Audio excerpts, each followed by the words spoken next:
seen the promised land. I may not get there with you, but I want you to know tonight that we as a people will get to the promised land. I'm going to step off the limb now. So I'm happy tonight. I'm not worried about anything. I'm not fearing any man. Mine eyes have seen the glory of the coming of the Lord. It's one small step for man, one giant leap for mankind. People will return to the people, and so long as men die, liberty will never perish. Soldiers, don't give yourselves to brutes.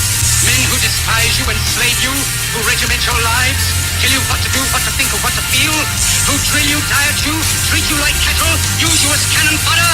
Don't give yourselves to these unnatural men with machine minds and machine hearts. You are not machines, you are not cattle, you are men. You are men.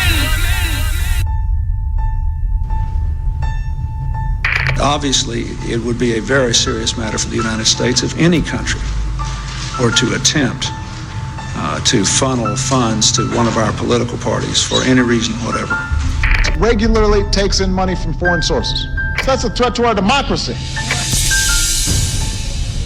Also potentially troublesome development for Hillary Clinton. Clinton Foundation accepted millions of dollars from 7 foreign governments when Hillary Clinton was Secretary of State. Saying that foreign nations have donated to the Clinton Foundation. Algeria was lobbying the U.S. at the time. I read the news today. Oh boy, taking donations from foreign countries, including the United Arab Emirates, Saudi Arabia, and Oman. John, what in God's name are the Clintons doing? Encountering some new ethical concerns tonight. Taking money again from foreign governments. I think many people were shocked. The appearances are awkward at best. This is a potentially catastrophic move for Hillary Clinton. Millions of dollars from foreign governments. This isn't just the appearance of a conflict of interest. It's a real conflict of interest. That's not how our democracy operates. You always told the truth? I've always tried to. We've seen rage and violence directed at American embassies over an awful internet video. The next day, within 24 hours, you had a conversation with the Egyptian Prime Minister. You told him this: we know the attack in Libya had nothing to do with the film. It was a planned attack, not a protest. She lied to me. She told me it was the fault of the video. And to think that she has a shot at being our president, crooked Hillary Clinton. We can't let it happen. If I win, believe me, make America great again, and it's going to be greater than ever before. We have a chance to be greater than ever before. Greetings from Washington. I want to thank all of you for your work to root out corruption that weakens economic development, feeds black markets and organized crime, and undermines the promise of democracy. I believe in the oldest adage in American politics, which is follow the money. A new report today claims that the Clinton Foundation gives about 10% of its money that it raises to actual charities. Enormous amounts of money have flowed to the Clintons from foreign governments, foreign financiers, and businesses. The Clinton Foundation dropping its self-imposed ban on collecting funds from foreign governments and entities. You have a foreign corporation or a foreign government that wants something from the State Department while Hillary Clinton is Secretary of State. They will make a large payment to the Clinton Foundation. That will be followed by favorable action on their behalf. They've created a model for massive self-enrichment that allows you to go into so-called public service, but get extremely rich at the same time. Oh, yeah. I got to pay our bills. Before we had to worry about money from Wall Street and big labor, now we have to worry about it coming from around the world and infecting our politics. With the Clintons, nothing is sacred. Everything is for sale. But we are the ones who are paying the price. Maybe, just maybe, the American people are tired of being sold out. Tell all the other curs the law's coming. You tell them I'm coming, and hell's coming with me, you hear? Hell's coming with me! The United States. This is America, Jack. We're Americans! This is the power of suggestion. The ultimate gala spectacle. You want to hear the truth? Yeah, I want to hear the truth. The truth is, Its cruel symptoms can strike anyone. That's all I'm going to say at this time. What creates an extraordinary life is an extraordinary mindset. Now that I got your attention, listen to this. Let's go! We're now in the approach phase. Everything looking good. Control is good. 5, rocket copy. 3, 2, 1. Okay. The Wayne Dupree Program. Yeah, we're here. Ladies and gentlemen, you are listening to The Wayne Dupree Show. I'm your host, Wayne Dupree, and we are live on Right Side Broadcasting Network on a Saturday night. We are here with the team. We're going to have some more of the team calling in. We're going to have a special guest joining us tonight. This is a guest that you don't want to miss. If you have missed anything else throughout the whole week, if you have missed Sean Hannity calling in last night, or our new favorite German caller calling in, well, you don't want to miss tonight. Tonight we have a special guest in author. She's an author, and she's also been part of the Clinton family for a while. And you'll hear more about that a little bit later on in the program. But I want to bring in my team from the West Coast. The lady that is going to make me bake Alaska next week. Miss Cambry Nelson. What's up, Cam? Yeah, that's I'm going to have to figure out how to make that one. Did you hear me bark? I got mad. Was that you? No, I'm excited. I'm gonna try to bake you the best food I can, but I'm excited to be on tonight. Dolly Kyle. Woo, she's got a story, y'all. She's got a story. She got a huge story. She got a lot of secrets that she don't mind telling. She don't mind telling. She doesn't at all. That's what I love about her. She's so frank. Every time. Oh, and guess what? We're gonna open up the phone lines for you. We're gonna let you ask her questions. If you got questions about Bill and Hillary Clinton when they were. When did she meet Bill Clinton again? How old was she? Not 13, 12? She was 11, actually. She was 11 years old, okay. And Bill was 13 years old. Bill was 13, okay. All right. So she's known him ever since he was 13, a little pudgy 13-year-old brat. And yeah, it's 202-470-6738. 202-470-6738. We also have the Godfather of War Radio, Mr. Hutch Bailey Jr. What's up, Hutch? Good evening, Mr. Dupree, Cam, and Cole, and a special good evening to the RSBN chat room moderator. Yeah, we can't forget the chat room moderator. We can't because she's part of the family, literally. So, and we also have the Millennium Falcon. It's catching on. It's catching on. I mean, I don't know what else to call him. I really don't. Mr.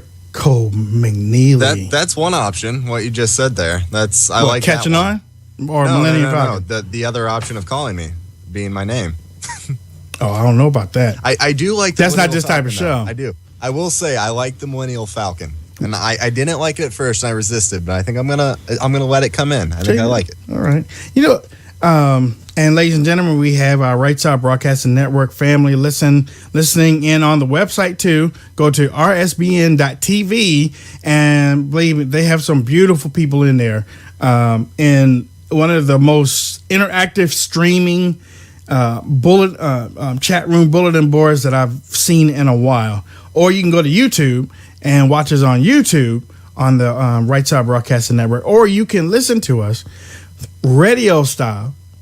While you surf and turf, you can listen to it. You can go to Spreaker.com, type in Wayne Dupree Show, or you can just go to our flagship radio station. We are America Radio. .com. How do you say it, Cole? We are America Radio. I like that. .com. I'd slur that. I'd be like, we are. That's smooth. Thank you. We are. That's what I think. I got it down to almost like a science because I always come on the show. I go, hey, blah blah, Cole McNeely show, and then I go, and you're listening to We Are America Radio, your #1 news source for political talk anywhere. We are war. I think it just sounds good. I like it. It does sound good. It does sound good. Listen. I have to tell y'all a secret. You know our little German call last night? I think I've listened to that like 20 times. It is funny. With the Dumbo ears. Yeah. Don't worry about Merkel. We're going to take care of her. I'm like, oh my God. That was funny. And yeah, well, that was funny what you just said. And he was just straight. I was like, well, okay, well, thanks for laughing. I appreciate it. Now, I mean, that we had some great calls last night, and I know we're going to have some great calls tonight. And as a matter of fact, we're going to start it off with 586. Caller, what's your name? Where are you calling from? My name is Robert Craig, and I'm from Macomb County, Michigan. Hi, Robert. And I have 3 questions. How can people attend the RNC convention in Cleveland? And then what do you think if Trump chose like Mike Flynn as his VP? And how does Trump reach out to like inner city blacks like in Detroit, Baltimore, Chicago? Well, Robert, thank you for your call. I'll take the Mike Pence one as VP. I'll throw the inner city one to Wayne because he would probably be for black voters. But I would say for Mike Pence for vice president, I think that would be racist? No, I'm kidding. Go ahead. No, it's that I'm a white guy from southern Indiana, Wayne. I don't know what it's like to be a black man. We talked about this yesterday. I know. I don't know what it's like to be white either. Go ahead. But I would say on Mike Pence is a guy who in Indiana is, I'd say, fairly respected. He has a fairly good track record. And I think it would be good for Trump. I think he has a good record to run on, Mike Pence. But at the same time, Indiana is not a state that is up for grabs. I mean, it's been a red state. It voted blue one time in 2008 for Obama, then went pretty resoundingly red for Romney in 2012. But I think it would be a good choice on the merit side of it. I'm not sure on the electorate side of it that Mike Pence brings a lot more people to the table. And let's see, that was one of your questions, but you had it's gone. Okay, what was the first one? One of his questions was, how does Trump breach inner city? No. Before that one. Before that. Yeah. Y'all in trouble. They were asking how people can attend the RNC convention. Okay. Yes, all that's right. right. Okay. You can. I mean, it's in Cleveland, Ohio, so you aren't really that far away from it. It's probably a couple hour drive from it, but you can drive down. I mean, you can get there. Go to rnc.com. Do you think that's what he was talking about? I'm the saying website? they probably have they have instructions on how to attend there. I agree. Okay. All right. Yeah. All right. Well, that'll get me off there. And for the inner city, get inside. It's over almost like $1,000 just to get a guest pass if you can get inside and if it's not already full. And for the inner city thing, Newt Gingrich, I think, came up with the best answer I heard yesterday morning when Newt Gingrich said that the RNC has got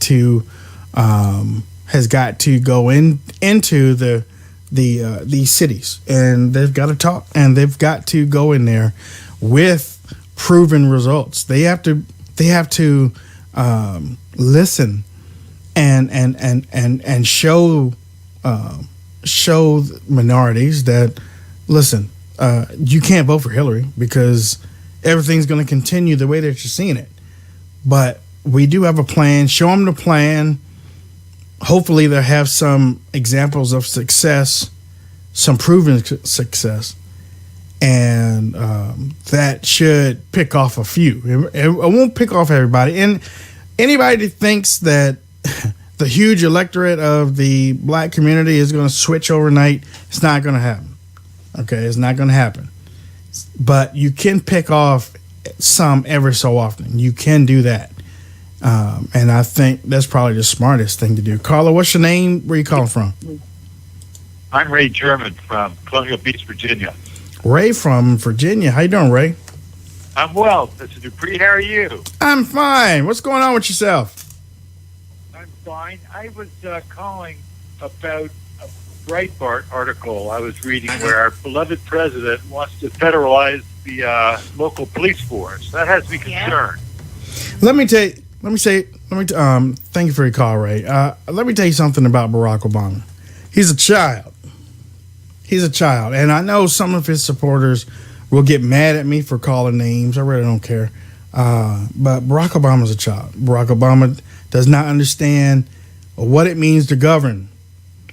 He's been trying to be a king for a long time. He's been trying to be a ruler for a long time. And when it comes to putting out these ideas of taking people's guns and forcing different things on the American people, he forgets that the American people do have a will, and the will is they will not be enslaved by anybody. They won't be chained by anybody. And the majority of Americans will not be told by Barack Obama what to do. That's just the American spirit. We'll work with you, but we aren't going to be told what to do. Because usually when you try to tell America what to do, I mean, the British tried that. And that was a huge loss that they took on the way back home. You're not going to tell America. You aren't going to tell America what to do. You can talk to us, but if you think that you're going to just roll some federal police, we got too many people out there that believe in that love the Second Amendment. That's not going to happen. That's not going to happen. Go. He started this actually in 2015 when he came out with Task Force on the 21st Century Policing Report. He started to move this last year. He put it into the federal, but he does. He wants to federalize police training because of there's lawsuits that are going against that right now. Yeah, it's not going to happen. It's not going to happen. I mean, what he did is he's basically, he's basically trying to put these rules in place. It's almost like slow motion. I mean, he's wanting a national police system, and what he's trying to do is he's trying to make it similar, because he already started something similar on a federal run. That's what he wants. Is he wants the police force to be federally run, just like he's using our healthcare system with the Obamacare. That's federally run system. So that's what he's trying to do. But he put it into this report last year in 2015 as a recommendation. But like you said, I don't think it's going to happen. But the one thing that I've noticed is President Obama doesn't really take into consideration what the people want. Just like here in California. No, he doesn't care. They didn't take it. They say they're saying we're not going to take away your guns, but they're slowly starting to take away they're slowly starting to put these gun laws in California, and before you know it, they're going to be taking away our guns. I mean, it's like we're already starting to see them do it without actually taking them away.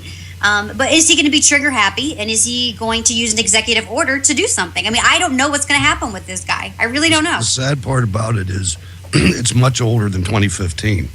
Barack Obama, from his first year in office, started delivering equipment to police departments, primarily with leftist mayors. Went around the states. I know people in the police department in Pittsburgh told me that packages show up all the time. Ammunition, equipment, vehicles, helmets. I mean, they are bribing, basically, the police departments around this country and loading them up with equipment that has strings attached. And the most dangerous part about it is if you go to a police department is full of alpha males. And if you put a bunch of weapons in the arms room, one of those guys is going to figure out a reason to get that weapon out and take it out on the street, because that's just the nature of the way they are. And it's a very dangerous situation.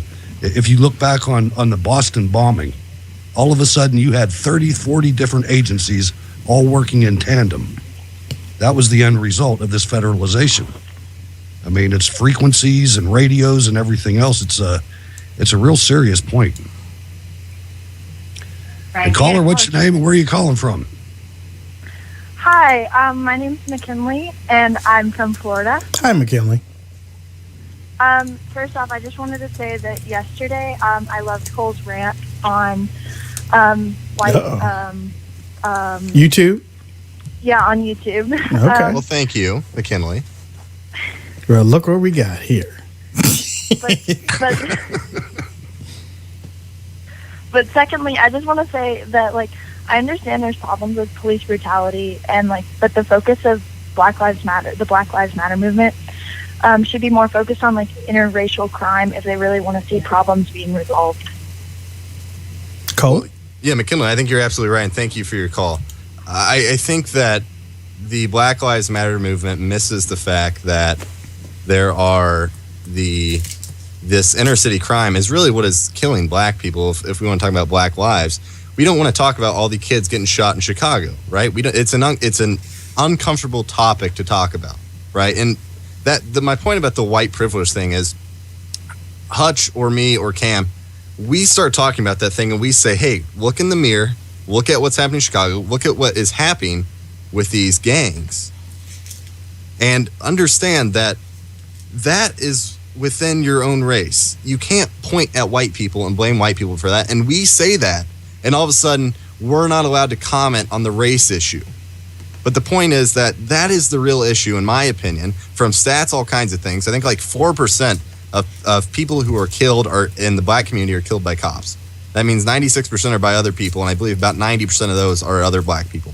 So, I wish that they would look in the mirror and recognize that this is a community issue as well as an issue with gangs and all kinds of gang violence. I mean, that's huge. And there is these economic policies that the left put in place that traps these kids in because they don't encourage growth, they don't encourage job growth, and they don't have safety. And they look to the gangs and their older brothers, friends, whatever it may be, as their safety. And my point is, you can't put these policies in place and keep blaming white people because nothing's going to get solved. Caller, what is your name? Where are you from? Hey, Mark. Yes. Hey, how you doing, Mark? All right, this is Mark from New Jersey. Yep. What do you want to talk about tonight, Mark, real quick? I wanted to real quick go back a little bit about the Comey recommendation and hearings. Yeah. And now Congress has asked the FBI to investigate into perjury charges. And everybody wanted Comey's head on a stick. I took a little heat on the chat about it, but they're a pretty good bunch. They weren't too rough on me. And, yeah. Oops, I got to turn this down. I got that. What do you think is going to happen with, or is anything going to happen with this inquiry about the perjury, possible perjury? The perjury looks like a really good case. And the only other thing I wanted to say was that I do think the DOJ, the IRS, the NSA, the EPA, and even the Homeland Security are all corrupt, even criminal. I do not think the FBI is corrupt and criminal, and I hope everybody gives Comey a chance for the rest of this case because I think he's a straight shooter. That's my opinion, and I'll probably take more heat over it. Thank you, Mark. Thank you. Why, yes, you will. The thing about Comey is Comey has a proven record of protecting the Clintons. This isn't the first time. I've been seeing it lately. If you look back at the Sandy Berger case, and there's several other ones, all these people are connected. They've been around each other for years, and that's as far as I want to take it because I don't have my facts, but I read it, and it's very compelling. I've been seeing that lately. Go ahead, Cam. One of the things that people are really starting to crack down on this. I mean, just recently, I think it came out, today's the 9th, yesterday, a federal judge from the State Department came out yesterday, and he said that, the officials are if they have to work weekends, they've got to work weekends. But he wants all of Hillary Clinton's documents released. Yeah, and that's on a case with BAE. Right. A military contractor from England that actually lied to the court. And I mean, they were doing some foreign arms trafficking, and Hillary Clinton's in the middle of that. I mean, this isn't going to end. Right. It's not going to end. I mean, for him to come out and say that, hey, you're going to have to work weekends until you give us all, because they were due, October of last year, I believe, and they still haven't released them. So I think people are cracking down. We're also seeing now that what the FBI has uncovered through this last week with Comey, that basically the whole United States government is wrapped up into the Clinton Foundation and through her servers. It's just going to get worse and worse. But we hear this talk all the time of what they're going to do to the Clintons and what they found. But are they really going to crack down and actually do something about it this time? That's my biggest concern. Is it going to be all talk and no action? Or are they going to actually freaking take these people down? I will say this about Comey real quick, then I'll let you go, Wayne. But I think Comey's a straight shooter, and I understand how he came to his conclusion. I disagree with some of the things he said, and I think he was wrong on some things. But I will say one thing that the FBI completely mishandled, and I think that Comey should acknowledge this, is that they allowed her lawyers to go in and determine what was going to be turned over to the government, and then deleted the ones that they said didn't deserve to be turned over, and then they erased their technology clean so it could not be recovered. That was the most questionable part of the entire thing for me, is how does the FBI allow that to happen when an investigation is going on? Because that is the most blatantly obvious way that she could have covered anything up. I'm telling you, first thing I see when I look at Hillary Clinton is an ugly woman. But then the next thing I see is a criminal. She's a criminal. She is a straight up criminal. And she has been in the game for a long time. And question for you, Wayne. Huh? Why in God's green earth would the FBI sit down and have a conversation with Hillary Clinton and question her, and they never put her under oath? Not oath, and didn't record it. Insane. And then, well, you know, no charges. A couple days later, something ain't right, man. But I think I saw Hutch write down something. Something sinister. Yeah, no, I agree. It just feels that way. You Yeah, know what I mean? no, I agree. I mean, this is way back 2004 when Comey did this with Berger. I mean, these people are allowed to get away with things that no one else on the face of the earth would be able to get away with. And it just makes you wonder, you know, this Clinton Foundation, what Cam said the other night, I looked into that a little bit too. And this Clinton Foundation, watch yourself. Be safe. Be safe when you do it. They were passing, they must have been passing out money, because there's a whole lot of other people. And think about how brilliant that would be. If you were Hillary Clinton and actually Bill Clinton, and you're running this mob family, what a better idea than to pass out $50,000 to every member of Congress that could get you. Sounds like a mob thing, huh? Laundry. That's why they call me the Godfather. What's it called again? A laundry? Laundry? When you wash money? What, launder? Money laundry. Yeah, front. Yeah, maybe the Clinton Foundation is a front. Yeah, I said it. Come and get me. Come and get me. Maybe the Clinton Foundation is a front to wash money. I don't know. Hey, caller, turn down your radio real quick. I did. How you doing? Good. What's your name? Jane. Jane, where are you calling from? Nebraska. You know, Jane, I've been to 37 states. Been to a couple countries. I've never been to Nebraska. How is it in Nebraska right now? Right now it's hot. In Nebraska? Yeah, it's about 95, 96. Wow. Okay. All right. What do you want to talk about real quick? Well, they just commented on there about the Saturday Hillary FBI thing. There was another person there, another woman there. Hillary was not there, so she couldn't be taped and she couldn't be videoed. You said Hillary wasn't there? Not at her mansion, no. Some other woman was, because they saw another woman leave the facility after the Secret Service left. So there should be Secret Service people that could tell where she was at that day. But I don't believe they, videotaped her or recorded her or had her sign a oath, because she was not there. Wasn't that her home? Yeah. That they went to her house. Yeah, they went to Hillary's house. Yeah, they went to Hillary's house. But I don't think she was home, because otherwise she'd have to sign an oath. They were asking her questions. And they couldn't videotape her. Yeah, I mean, thank you for your call, Jane. I mean, I look at it and it's feasible that maybe she wasn't there, I haven't heard that Hillary Clinton wasn't there. I heard that they questioned her for 3 hours. They just didn't put her under oath, nor did they record it. But I've never heard anything in the media saying that Hillary Clinton wasn't there to answer. But do you think the liberal media would say anything, though? I walked on you, Wayne. Sorry. Do you think the liberal media would say anything about if Hillary wasn't there?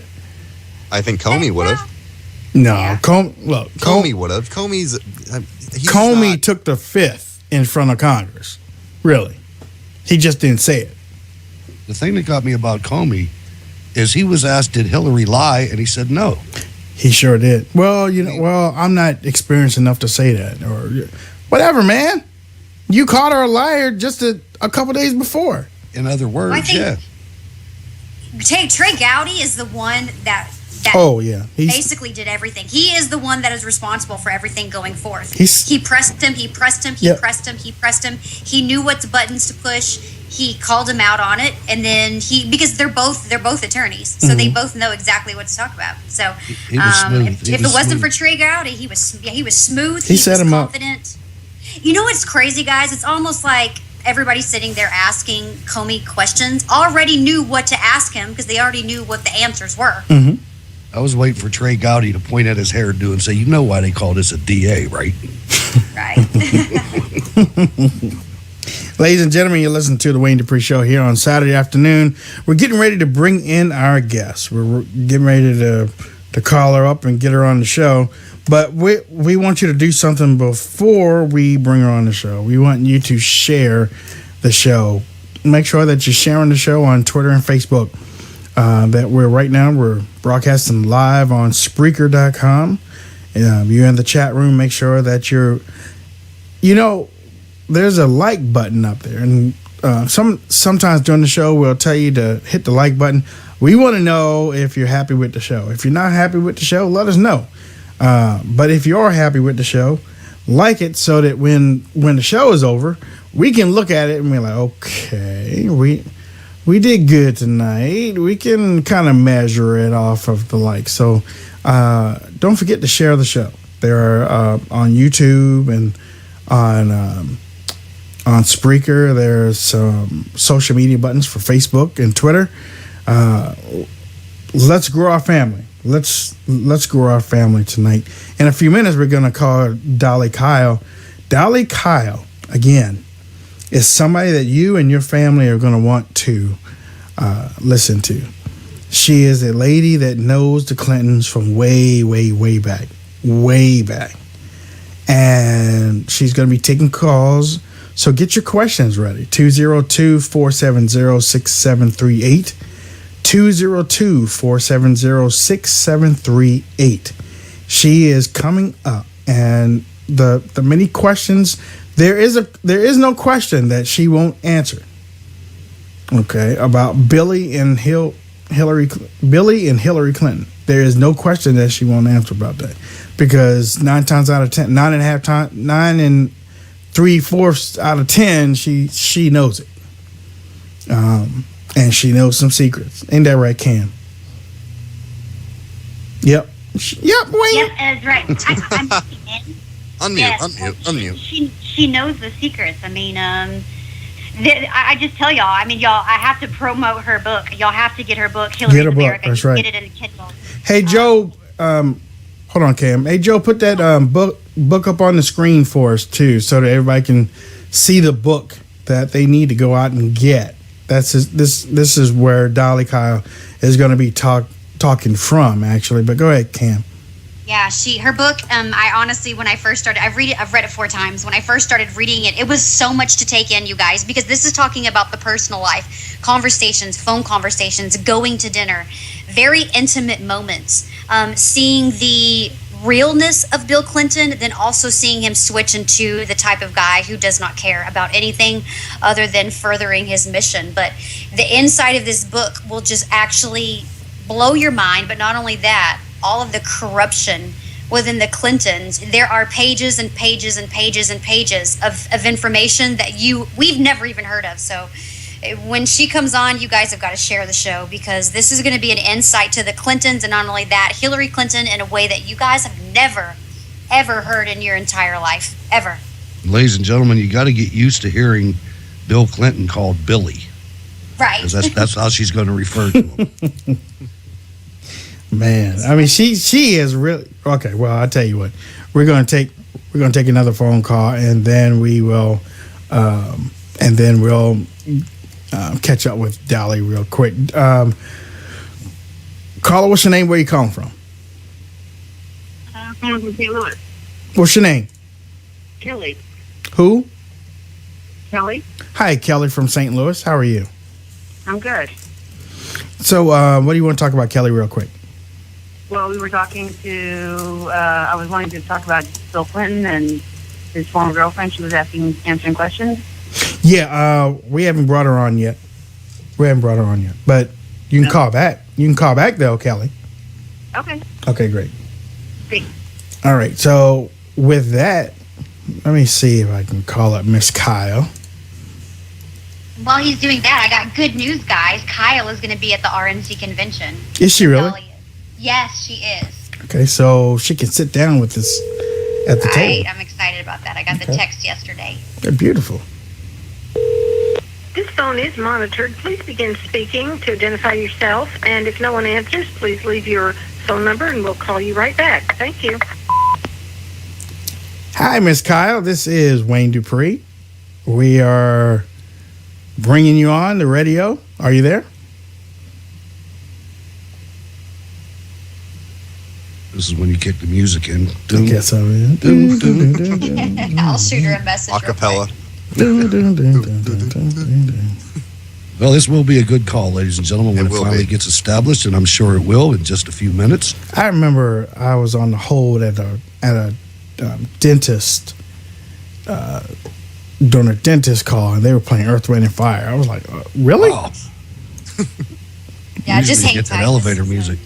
I'm sending her a message. Definitely, she's one person that is making sure that she's secure for people that call her homes, because it's a very heightened situation that she's in right now, giving information into their personal lives that most people have never, dove into. And if you want to find her, you can find her book on Amazon.com as well, and that's probably the best way to do it. That's where I got mine at, and I've dug into it a little bit. It seems like a pretty good book. It's interesting. It's extremely interesting and gives you an insight into the Clintons we haven't really seen before. I mean, she has a perspective that no one else has. I mean, knowing Billy, but from such a young age. I mean, that's something, and knowing him all these years is something that no one else has. It's incredible. We have a caller on the line. Caller, what's your name? Where are you calling from? Christopher, Hawaii. What's your name? Christopher. Hey, Christopher. How are you? Good. You know, I was stationed out in Hawaii. What island are you on? Oahu. That's where I was stationed. I was stationed at Hickam Air Force Base, Hawaii, for 4 years. Not sure. Oh, it was. nice. Yeah, I know y'all aren't going through a heat wave right now, are you? So, what do you want to talk about, real quick, Christopher? The Clinton Foundation. Oh, what do you know about the Clinton Foundation? There's these people online investigating Clinton Foundation, like the ties, front companies and stuff. Mm-hmm. It's really interesting. Like, look into it. So, do you think Hillary Clinton is guilty of some crime with the Clinton Foundation? She has like so many ties to all sorts of stuff. I don't know. I know. But it is suspicious. She's a bad. What do you think about her? I don't know. I think she's suspicious. Like, Suspicious. She has something big to hide. How old are you? So what are we gonna do down in Hawaii? Do you think we can flip it from a blue state? Because Governor Ige, which half the people don't like. Do you think we can flip Hawaii to? Do you think we can flip it from blue to red? I doubt Most it. people like Bernie. I know. Man, I had hope, guys. Well, thank you so much for your call, sister. Thanks. Kona. I was hoping, man. I'm hoping, since everybody's like voting Bernie there, I'm wondering what the thoughts are, but I haven't called my family yet to find out, because we're keeping politics a no. We just don't talk politics in Hawaii whatsoever. But Dolly Kyle said call back, and we are ready. I miss Hawaii. I do. I miss my family. I'm dying. My nephews were going, Auntie, when you coming home? When you going to come see us in Hawaii? And it breaks my heart. I really miss Hawaii. Let's go, Wayne. Okay, I'm ready. Those trade winds. Hello.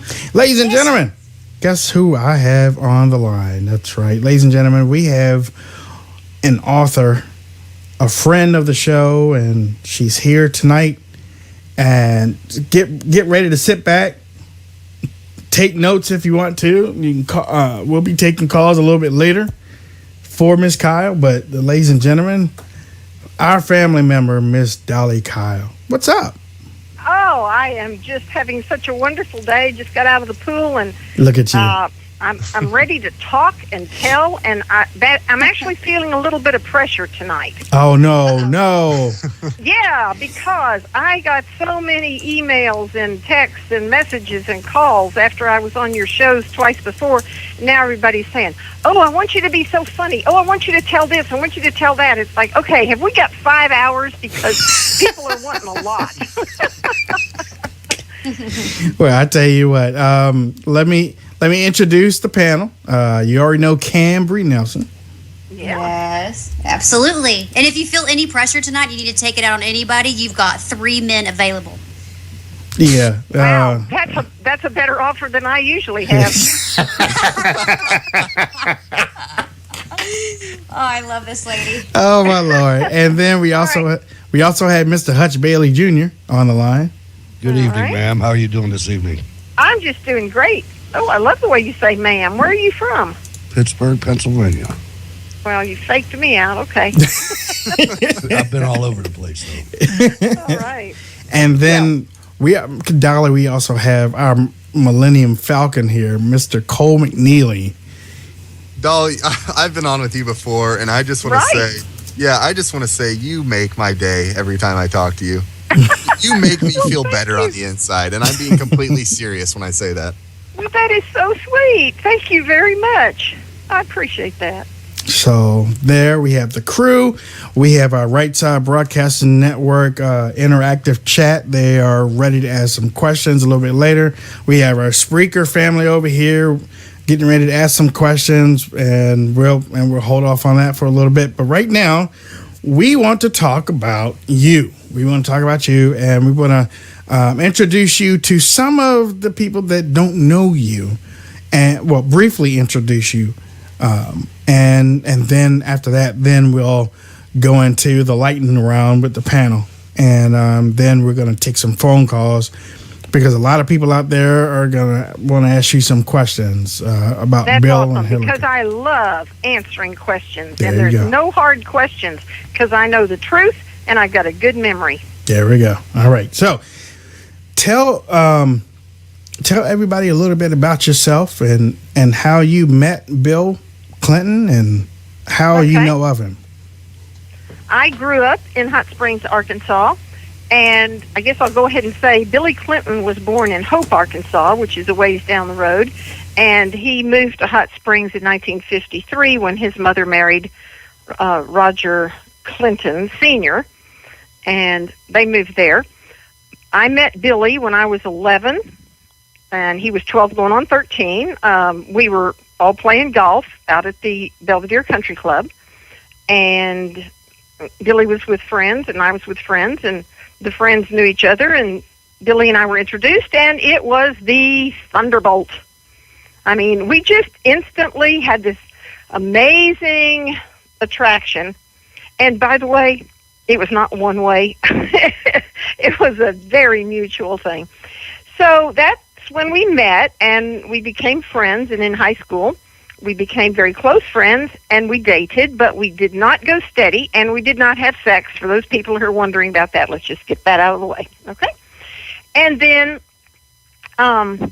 Billy and I went off to college. We graduated from Hot Springs High School in 1964. If you see pictures of me and you see pictures of Billy and you think, they could not possibly have graduated in the same class, that's because he's 2 years older than I am, because I skipped 2 grades. Oh, wow. And he also looks like he's been rode hard and put up wet for quite a while now. So, I don't want to have to answer anything about that. I just know the questions that people start asking, and so I just try to foreclose some of those. So I went to SMU to college, and Billy went to Georgetown in Washington, but we maintained our communication throughout those years. And I married in college, and subsequently had 3 children while I was in college and kept going to school. And Billy and I kept seeing each other and talking to each other, but in 1974, I got divorced, and Billy was still single. Hillary was single, and Billy moved back to Arkansas to teach law at the University of Arkansas Law School in Fayetteville. Okay, is that enough without a breath, or what else do you want? Let me keep going. I love you so much, Dolly. You're the best. Well, I don't know what we need to take a break for something, or No. Okay. No, you're just kind of setting up the pretense of kind of like how you knew him. That's what a lot of people want to know. They just don't want. Well, some people right. don't know that you're on like the personal side of them, but go into because of what everybody knows is the scandalous side of the Clintons, the untrustworthiness side of the Clintons. When do you think? Because I'm not going to give away details in your book, but when did you start noticing a difference? And because I know people have questions about Hillary, but when did you start noticing that difference in Billy, that he was really starting to go towards the dark side? Well, I guess really the night that Billy introduced me to Hillary was the first time I saw something in him that really terribly upset me.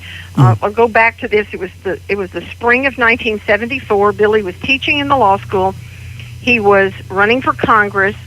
I was newly divorced with 3 children under the age of 8. I was getting ready to move to Dallas to go to law school at SMU.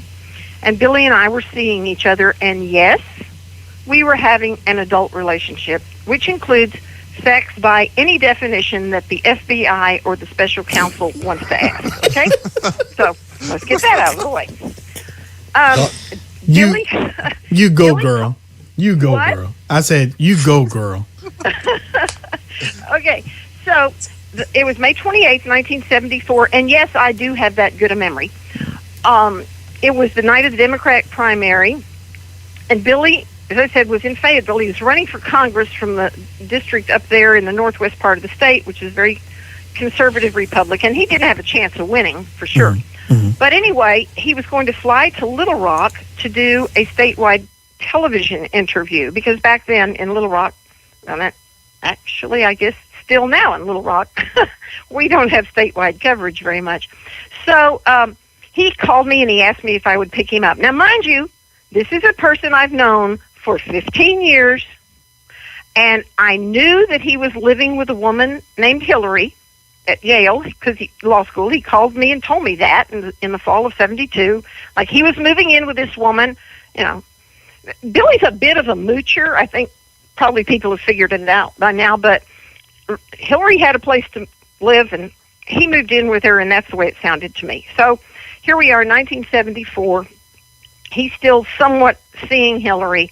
He calls me and asks me to pick him up at the airport. I go pick him up, and this dowdy-looking middle-aged woman got off the plane with him, and they came up closer and closer, and I saw she really wasn't middle-aged. She was probably our age, but she was very strange-looking.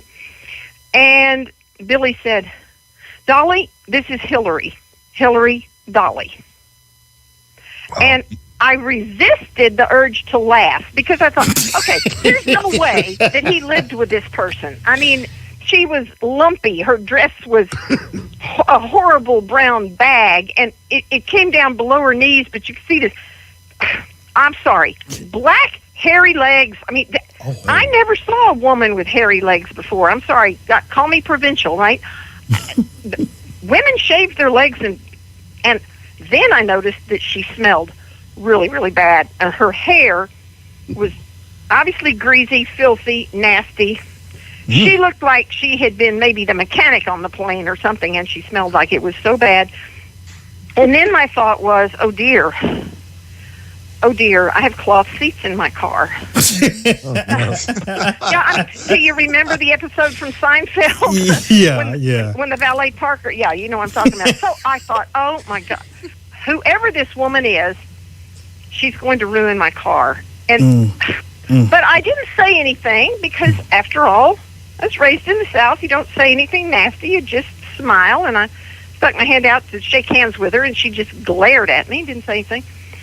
Anyway, I did not think it was Hillary, okay? Now that I promise you. Had no clue. I thought it was some kind of weird joke Billy was doing. Now, Dolly, this brings, I couldn't have asked for a better setup to my question. Okay. We have and I've asked you this before, but we have an entirely new audience, so the people at Spreaker, just bear with me here.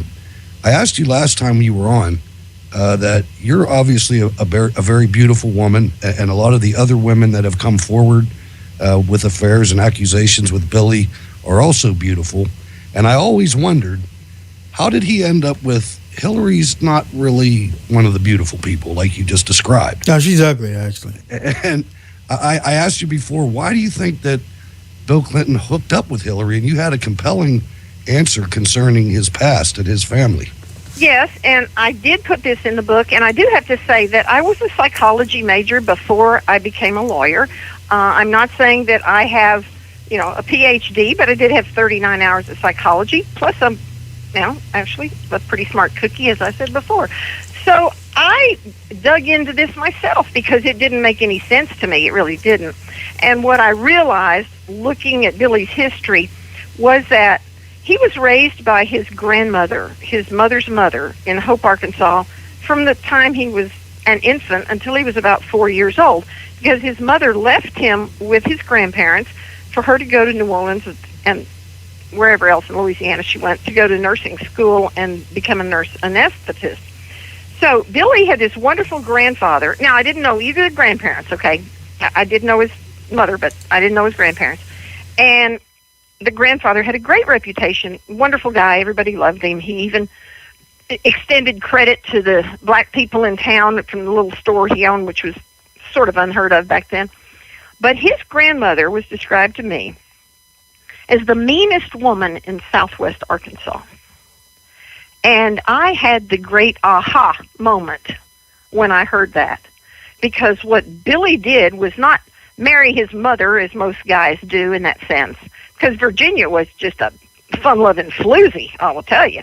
And, well, Hillary's not like that. And but the grandmother was mean and controlling, and Hillary is mean and controlling. So to Billy's little untreated psyche back in 1972 when he met her, there was a thing that goes off in the medulla oblongata or something in your head, and you're just drawn to something that is a familiar spirit. Not a happy spirit, but certainly this was a familiar spirit. So that's what I figured. He married his grandmother, and whoa. That's a big whoa. That's a big whoa.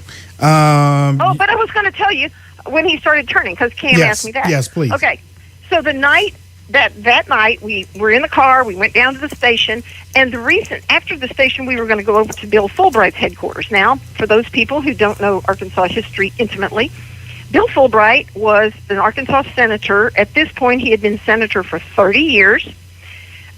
He was running for re-election. This was the Democrat primary, which is generally tantamount to winning back then. And we were going to go see him after the television interview because Bill Fulbright was not only Billy Clinton's mentor, he was as close to a wonderful father figure as anyone Billy ever had. When Billy went to Georgetown, Senator Fulbright, gave him a job. Fulbright was head of the Foreign Relations Committee. He took Billy around. He introduced him to everyone. He did everything like that. When Billy wanted the Rhodes Scholarship to go to Oxford, Fulbright paved the way for that. He got him into Yale Law School, which he could have done on his own, but Fulbright helped. And then when Billy started running for Congress, it was Fulbright who introduced him to the power money people around who were funding this very campaign. Okay, so that takes us up to this night where Bill Fulbright has carried Billy Clinton for years. And we left the television station heading to Fulbright headquarters, and Billy says, "Where are you going?" I said, "Well, we're going to Fulbright headquarters." And he said, "Well, did you not see the election returns?" And then I realized that horrible smelling and horrible looking woman at the station had been looking at the election returns and was trying to get Billy to pay attention to it and all that, but I didn't pay any attention to her. I was just determined I wasn't going to go off and leave her no matter how bad she smelled. And so Billy says, "Didn't you see the election returns?" And I said, "Yeah." And he said, "Well, Fulbright's losing." I said, "Well, so what? I mean, he's your mentor. He's everything. We're going to go and have pictures taken." He said, "I don't want to be seen with a loser. Whoa. With Fulbright? Really? Yeah, that's what Billy said about Bill Fulbright, Senator Bill Fulbright, 30-year senator who had done everything in the world that he could do for Billy. That same Senator Fulbright helped my brother to get a presidential appointment to the Air Force Academy. My daddy had known him. You know what I'm saying? This was a man I cared about personally. Right. My sister had been going around with Senator Fulbright and his wife, and I was stunned and I was sickened. It actually sickened me in my stomach when Billy just spat out the words, "I don't want to be seen with a loser." And I said to him, Bill Fulbright might lose this election, but he will never be a loser. And I turned and went back to the airport. I dumped them out of my car. I never said another word to Billy for 2 years. Wow. Ladies and gentlemen, you're listening to the Wayne Dupree Show here on the Right Side Broadcasting Network. We have a special guest, Miss Dolly Kyle, who is also an author, and she is here tonight to. In a few minutes, we're going to be opening up the phone lines so that you can ask her questions about her experience with Billy Clinton and the Ice Queen, Hillary Clinton. We have our co-hosts, Cambry Nelson, Hutch Bailey Jr., and Cole McNeely. Dolly, we know that you have the experience with Bill and Hillary Clinton. Hillary, as you know, she's running for president. Last time that we talked, we did not know that she was going to get off of the. We didn't know that the FBI investigation was going to be, that she was going to be cleared. When you saw Bill Clinton walk on the plane, or heard about him walking on the plane with Loretta Lynch, do you think Hillary told him to go on the plane, or do you think he decided he was going to mess things up and walk on the plane on his own? That was his own decision. Well, I don't think she sent him an email asking him to do it. Nice one. That's nice. That was nice. Well, here's the thing. I don't know. I obviously don't know what happened to set that up. Somewhere I read that Billy waited 30 minutes for Lynch's plane to get in. Does it sound like something he would do on his own or with direction from her? Oh, he would do that on his own. So he would mess up his wife's case or perception in the face of Americans just out of the blue. First off, you have to realize, and when is it going to dawn on people, that the laws of America do not apply to Billy and Hillary. Okay? They don't believe that the laws apply to them, so this doesn't really matter. I mean, this is a guy who was a lawyer and had his bar license revoked for 5 years for perjury and suborning perjury, witness tampering, and obstruction of justice. Hillary is also a lawyer who couldn't get a second job because her boss in Washington wouldn't give her a letter of recommendation. Trust me, if that woman had not gotten onto Billy Clinton's coattails, she'd probably be working, well, I'm not even going to say it because I don't want to insult the people in that sort of employment. But at any rate... Hog farmer? Is that what you're talking about? What? Hog farmer? Pig farmer? But here's the thing. Billy is conflicted about this whole thing with Hillary running anyway. The deal all along, from the very beginning of their marriage, such as it is, wouldn't you love to see what vows they gave? Anyway, from the very beginning, the plan was for Billy to become president and then Hillary to come right in behind him. And that didn't work out because of Barack Obama. And what's ironic about that is that he stole the election from them the same way Hillary stole it from Bernie Sanders. So I just, there's some irony going on here. But the problem there's two things.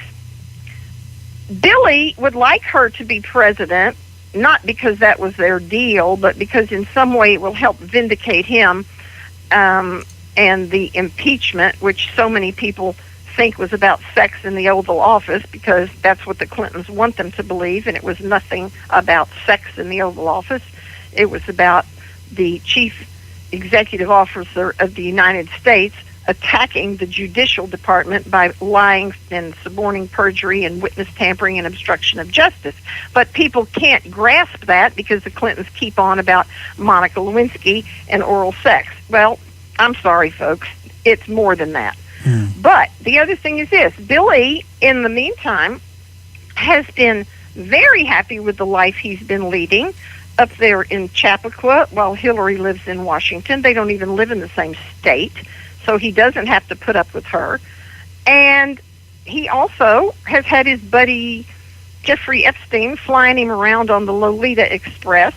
He said he did that a few times. Jeffrey Epstein, of course, is the convicted pedophile. And Billy finally admitted he'd been maybe on 5 or 6 trips with him, and according to airplane logs, it was at least 26. And they go to Orgy Island, and where they've got, 12, 13, 14-year-old prostitute girls from France or wherever, and he's going to have to give that up and revert back to Air Force One, which compared to the Lolita Express is not his kind of plane anymore. Right. Hey, Dolly, correct me if I'm wrong, but last time you were on the program, did you say that Billy might have gotten, not necessarily beat up, but, bruised up a bit by Hillary some in their relationship?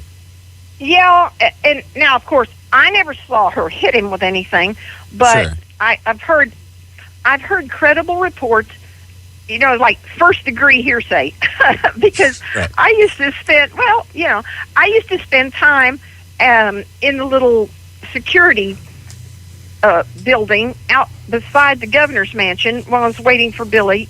I don't know if you've heard this, but he's frequently late. Well, yeah. Yeah. It's a passive-aggressive tendency, of course. But at any rate, and it tells you how important he is, and you're not. But at any rate, I would sit in the building there and talk to the Arkansas State Troopers, and I would hear all these stories. And depending on whether they were just immediately mad at Hillary for something she had done that day, or if it's something a little farther back and they were laughing about it, I heard all these stories. So I have no reason not to believe it. And when people say they saw it or they heard it or whatever, I believe it because it fits in with the pattern of what I know. Right. And Dolly, what did Bill refer to? I'm kind of blanking on it, but what did Bill refer to Hillary as? Didn't he have a nickname? Right? Yeah? Is that what I'm thinking? Warden. Yes. The warden. Yeah. And so when I would, he would tell me, this was, of course, way before cell phones and things, and if I were supposed to meet him at the governor's mansion or something, he'd say, well, call Buddy Young and see if the warden's gone yet or something before you come in. Instead of calling the number straight into the governor's mansion, I'd call into the security office. And Buddy Young actually is the only one I remember by name. I'm sorry. The other troopers, they were nice guys, and most of them were relatively young, and they frankly were all pretty good looking, and they were a nice crew to visit with. But Buddy Young is the only one I knew by name, and we visited many times over many years. But the stories are consistent. Stories are very consistent. How about let's even move to Chelsea. I remember last time you were talking about how well, actually there's 2 things at Chelsea that I wanted you to talk about. I know where you're going. I'll take it. Okay, go. Okay. The first one you were going to ask me, or the second, was, is there any truth to the rumor that Webb Hubbell is Chelsea's father? And I do not believe there is, and I did address this in my book. And my internet and long-term telephone friend, Robert Morrow, believes the opposite. He and Roger Stone wrote the book, The Clintons' War on Women, and he has been swearing to me for 15 years that he's absolutely positive that Webb Hubbell is Chelsea's father. And I am as positive that she's not. But a lot of people go on that big lower lip that Webb Hubbell has and that Chelsea has. But I keep inviting people, go look at pictures of Hillary's mother, Dorothy Rodham, when she was that same age. Actually, Chelsea looks exactly like her. I mean, she's the spitting image of her. But Billy Clinton's own mother, Virginia, had the big lower lip, especially when she was that age. So I'm not taking the lower lip thing from Webb Hubble as definitive. Now, the other thing that you were probably going to ask me was about Chelsea herself. And one night I was at the governor's mansion visiting with Billy, and he said to me in a rather tender moment, I want to have a baby. Mm-hmm. And I said, do you think that's a good idea? I mean, we're both married to somebody else. And he looked at me so strangely, and then he kind of laughed, and he said, oh, I didn't mean with you. Which, you know, that's just such a flattering thing to hear. So I said, what are you thinking? What are you talking about? And he said, well, the warden and I need to have a baby so that we can appear to be a normal couple.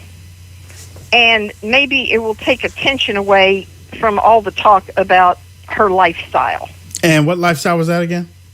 He did not use the other L word. He just said lifestyle to me. But I said, so why are you even telling me this? And this is what's really weird, and this goes back to what a close relationship we had and how sort of strange it is too, but I'm going to go ahead and admit it. He said, well, we haven't been able to manage it. He says, because I have a low sperm count. And I said, well, it only takes one of those little swimmers to get there, you know. You don't need millions. Just one can do it. And he said, yeah, I know, but we've been trying and it's not working. I said, okay, so what do you want me to do? And he said, I want you to pray about it. I wasn't expecting that. Yeah, that's Neither was I. But I said, I will. And I said, oh, and by the way, you still have to do your part. Yeah. And he sort of sighed and he said, I will. And here's the thing. Hillary got pregnant very shortly after that. So you got some power then, don't you? Well, I'm not saying that I have some power. I'm just saying it's an interesting coincidence, and it kind of takes Webb Hubble out of the picture for me. The other thing, too, is that people say that she had sex with Webb Hubble. Hillary had sex with Webb Hubble so that she could make partner at the Rose Law Firm. Well, she made partner at the Rose Law Firm for the same reason that she was the first woman associate at the law firm, and that was because of her coattail riding with Billy Clinton. When he became Attorney General, she became the first female associate at the Rose Law Firm, and when he became governor, she became the first female partner. And I'm sorry, she didn't need to have sex with Webb Hubble, Vince Foster, or anyone else. All she had to do was be Billy Clinton's wife. Hey, Dolly, quick thing. Would you characterize it this way, that the Clintons had Chelsea for virtually political gain? Do you think that's a fair statement from what you know? There is no doubt in my mind that was the plan. But then, as I talk about in the book, when little Chelsea was born, Billy Clinton fell head over heels in love with that baby girl. He really, really did. He was in awe of the fact that he had a baby. I don't know how you all feel about that. Some men are a little bit blasé about it, but he was just gaga over this child. He really, truly was. Hillary, not so much. Didn't you say that Hillary has also had a history of shredding and deleting things that started all the way back when Chelsea was a toddler? Before that. It started before that. In 1974, when Billy was running for Congress, he was also dating Marla Kreider, who was a junior at the University of Arkansas. And Marla went to work as a volunteer in his campaign, and they soon began a sexual, romantic relationship. And I think she really thought that she would end up being his wife. Marla was a lovely, lovely woman. And I talk about this in the book, but in this world that's Arkansas and full of coincidences, ultimately, years later, Marla ended up dating my ex-husband and becoming very good friends with one of my daughters. And that's how I got all the Marla stories, because Marla knew I had this relationship with Billy, and so she talked about hers. Well, what happened, you know how when you're dating somebody, or, well, Cam knows, surely, you guys probably have done this too, where you send these silly little cards and letters and notes and cutesy stuff and whatever, and Marla and Billy had exchanged some things like that. Hillary heard about Marla from somebody and came from Washington, went to Fayetteville, went through Billy's things, found these notes from Marla, shredded them, started threatening Marla, calling her in the middle of the night and all this kind of stuff, and ran her off. That was the beginning, as far as I know, of the Hillary scissor hands movement. Didn't he write you some notes too? He would like put little bitty notes on letterhead that came from the governor's mansion in Arkansas. Oh, I have handwritten letters from him. Yes. Yeah. I mean, some that were typed by him, and not by him. I mean, some that were typed by his secretary, and then he would add a handwritten couple of paragraphs below that. The reason I mention this, well, you asked, but they are appended to my deposition in the Paula Jones case, so some of that is available online for people to see. I just have to say, during that deposition, and I'm coming back to all the other stuff, but during that deposition, Billy's lawyers said they wanted me to give them the original letters. And they said, we'll make a copy for you. I said, you got that backwards, bub. So I still have the originals. And no, listen, everyone, they are not at my house. They are not anywhere around here. Do not come looking. Okay. Dolly, let me take this on a different direction quick, just because there's. But I didn't get to tell about Chelsea and the rest of the records. But go ahead. Go ahead and do that. Okay. When Chelsea was 3 or 4 years old, they put her in the Montessori school, which is a private school. And then afterward, they decided that they should put her in public school because that would look better since he was a public official. And Hillary went to the school and had the little child's records destroyed, had her pictures destroyed and all that, so that they couldn't prove that she had actually gone to a private school. That's horrible, the way they do that. Isn't that ridiculous? And then when they left the governor's mansion, of course, she had all the visitors' logs shredded so that my visits, any other women who visited there, all the visitors' logs were destroyed. And the last morning they were there, one of Billy's paramours showed up to say goodbye to him, and that was probably the last one that was in the records, but that got shredded by Hillary Scissorhands too. Now let's go on a different subject. If you recall, when Bill Clinton was first running for president, there were calls for his health records and his medical records and everything. And we look at him now, and he looks just like a shell of the man that he was. There were rumors and innuendos back in the 90s that one of the reasons that his health records, that they didn't want to disclose them, was because of cocaine use and maybe septum damage to his nose and things like that. Do you have any knowledge of him or Hillary actually abusing drugs or alcohol or anything of that nature? Well, again, I did put this in the book, what I know, and what I know about that is not firsthand. It is hearsay, and again, when I have something like that, I say, I don't know this for a fact, but here's the thing, I talk to people who do know, because honestly, it is a very small state. I mean, we all know what's going on. And I listed some of the things in there, and in chapter 46, I've got 12 pages, single space of, I think it's single space, maybe double, anyway, of the Clinton scandals, and some of the doctors, Hillary threatened some doctors about Billy's cocaine issue and said that if they breathed a word of it, they'd never practice in Arkansas. That came on very good hearsay. Okay, it won't stand up in a court of law. But I'm pretty picky about what I believe. I have this little BS detector that goes off, and I know when something's true and when it isn't. What do you think about his current health? I mean, you've seen him on television and things like that. He looks like he's 90 terrible. years old.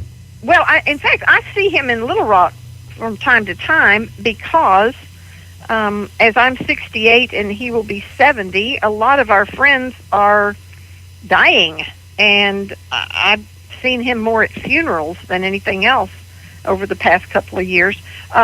We do both go to our high school reunion, which has been awkward ever since the one that Hey, I was about to ask you, Dolly, have you gotten an invitation yet?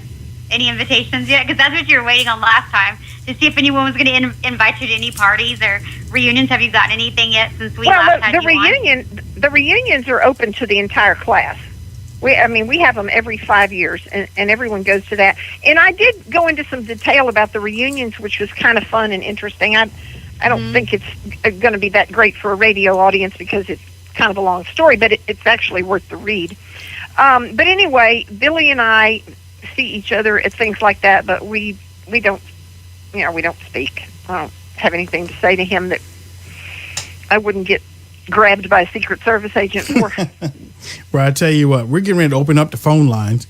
Wonderful. For those that are out there listening, for those that are watching, the number is at the bottom of your screen, 202-470-6738. Dolly says that she will answer your questions. So make sure that it's short and sweet. And we are going to accept your phone calls starting now. So 202-470-6738. 202. Oh, I don't even care if they're short and nasty because, I'm used to Hillary. Well, there you go, ladies and gentlemen. 202-470-6738. Call in to talk to Miss Dolly Kyle.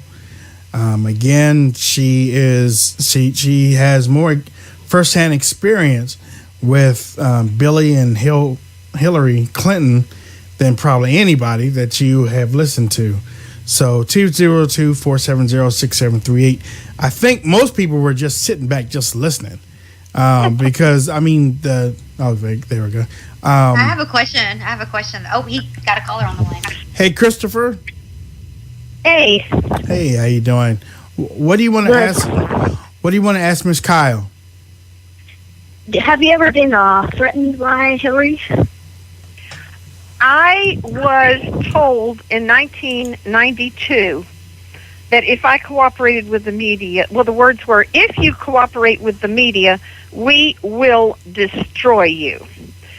And what I found out later was that these articles that had been planted in national magazines about me originated with Hillary through the little sniveling sycophant Sidney Blumenthal, whom everyone has heard of by now, and I didn't realize this. The first one was an article, a completely made up out of whole cloth lion dog article about me in the New Yorker, which then I found out Sidney Blumenthal is big buds with Jane Mayer, who supposedly wrote the article. And then somebody at the Washington Post heard about it, and they wanted to run a story on what was the truth about it, but then they dropped it, and I found out that Jane Mayer was married to the editor of the Washington Post. So it's all real homey, cozy up there, too, I guess. But anyway, the way that they went about trying to destroy me was my reputation and who I am. And so this is one of the reasons that I put in the book everything. All my dirty laundry is there, not in a provocative or salacious way, but simply the facts, people. So there is no blackmail available on me because I laid it all out there. For example, I was a sex addict.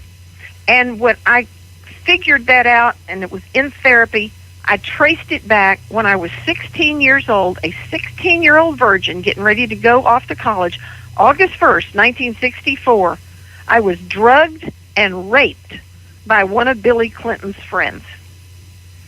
And there is a whole chapter in my book. It's called the sex chapter, which is supposed to get people all titillated and go look at it, but it's not it's not what you think at all. But it is about the consequences of rape and sexual abuse and the things that happen to at least 1 out of 5 women in this country. And I have to tell you something that just made me, it almost made me cry at the time.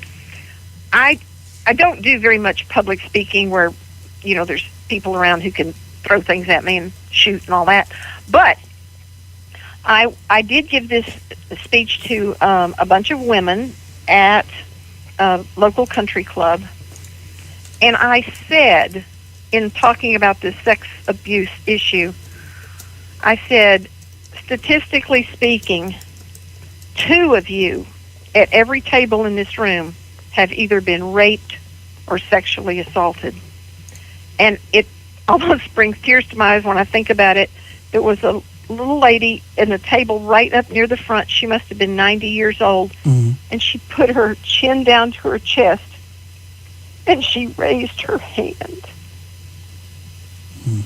And it just broke my heart. I thought, I bet you that woman has been carrying that for 70 years. A long time, right? Wow. Right. We have another call, Dolly. Okay. Tiger fan from the Right Side Broadcasting Network. What's up, Tiger? Hey, good evening. Yes, I wanted to ask Dolly if something's true or not that I've been reading. I've read what some of the bodyguards that have worked for the Clintons have said about Hillary really having a foul mouth. And, in fact, being a racist herself and using terrible terms against blacks and Jewish people. And I just want to know if that's true or not. It is absolutely true. And every single thing that I have heard about Hillary that's bad is true. And there's a lot of things that haven't even come out yet. But the fact of the matter is, Billy talked about her foul mouth, and there were witnesses when she called Billy's campaign manager an effing Jew bastard. Several people heard that. That's been going around for years.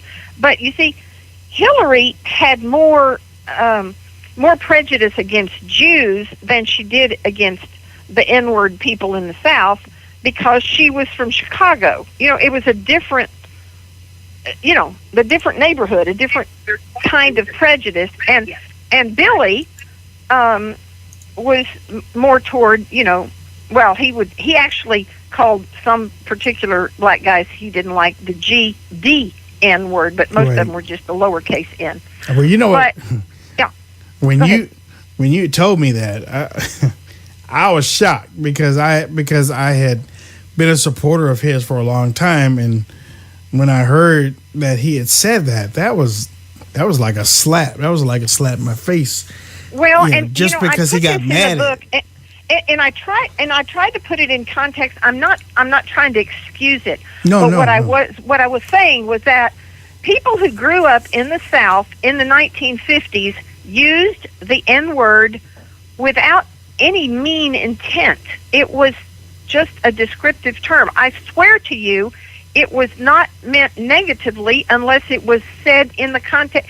You know how you can be like if your mom calls you Wayne or Wayne Edward Anthony Dupree. You can tell the difference about what somebody means by the way they intone it. And so it was not so much that, but it was the way it was. But I told Billy, you're the governor now. You just shouldn't say that anymore. You just shouldn't say it. You get out of that habit. We also have another caller. Caller, what's your name? Where are you calling from? Hello, this is Sparkles from North Dakota. Hi, how are you, Sparkles? Sparkles, love it. Hi. I'm from Right Side Broadcasting, and I'm the Maine Coon cat picture in the room. If you see that, Wayne. All right, dear.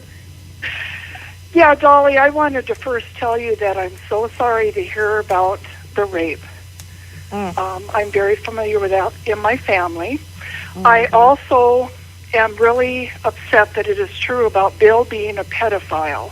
Oh God, yes. That's even not. If anything could be worse, that's really bad. My question is, since I've been on Right Side Broadcasting, people talk about Hillary being a Satanist and that they've seen her wearing an upside-down cross. And I was wondering what your thinking on that is. No clue. I absolutely have no clue. I have never heard anyone, and I've never heard anyone whom I would believe as first-degree hearsay say that. So I can't address that. I'm sorry. And that's one thing all the way through my book I talk about. If I don't know something, I will tell you I don't know. Or if it's first degree hearsay, that I have no idea about that. I've heard it.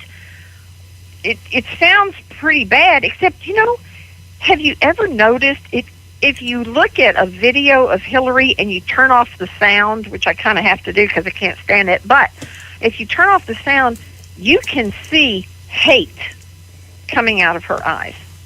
And I just wonder if somebody didn't start the Satanist thing by saying, she looks like Satan or she acts like Satan or something like that. I don't know of anything to corroborate that, so I'm sorry I can't answer it. I believe she's a shepherd for the devil, but that's another. Yeah, but she just said the other day, I cannot believe that Donald Trump would question my faith. Yeah. Really? Yeah, okay. Well, I do know that one time when they had just moved to Washington, now the story is, and it was pretty good, I was second degree hearsay, okay, but that they came out of church and she was mad at Billy about something and hit him on the head with a Bible. So, I guess that's what makes her a Bible thumper, right? Caller. I guess so. Caller, what's your name? Where are you calling from? Yes, this is Carmen from Indianapolis. Hi, Carmen. I would just like to know, did you ever have an opportunity to meet formally or informally with any of his other liaisons? Recently, that Republican women's thing that I went to, I met Paula Jones, whom I had not ever met before, and about, 6 weeks or so ago, I got a tweet from Juanita Broderick. And Juanita and I have become great friends over the phone. I have such respect for her.